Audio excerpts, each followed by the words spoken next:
भारत पर बढ़ते कर्ज के बोझ को लेकर आईएमएफ ने अलर्ट जारी कर दिया है। आईएमएफ ने रिपोर्ट में बताया कि इतने कर्ज से भारत को लॉन्ग टर्म रिस्क ज्यादा है। आईएमएफ समेत कई एजेंसियों ने भारत को ग्लोबल ग्रोथ का इंजन बताया है।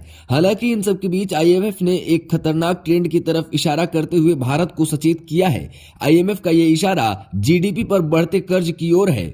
आईएमएफ ने हाल ही में एक रिपोर्ट में भारत के कर्ज के बारे में जानकारी दी है। बिजनेस स्टैंडर्ड में इस वीक में छपी एक खबर में बताया कि आईएमएफ ने भारत को कर्ज के बारे में चेतावनी दी। आईएमएफ को अंदेशा है कि मीडियम टर्म में भारत का सरकारी कर्ज बढ़कर ऐसे स्तर पर पहुंच सकता है जो देश की जीडीपी से ज्यादा हो सकता है। मतलब ये कि कुल सरकारी कर्ज देश की जीडीपी के 100% से ज्यादा हो सकता है। हालांकि अगर आंकड़ों को देखें तो भारत का डेब्ट टू जीडीपी रेशियो करीब 2 दशक से 80% के आसपास है। फाइनेंशियल ईयर 2005-2006 में ये आंकड़ा 81 रेशियो था, यानी उस समय कुल सरकारी कर्ज जीडीपी के 81% के बराबर था। बीच में ये रेशियो बढ़ा और 2021-22 में 84% पर पहुंच गया।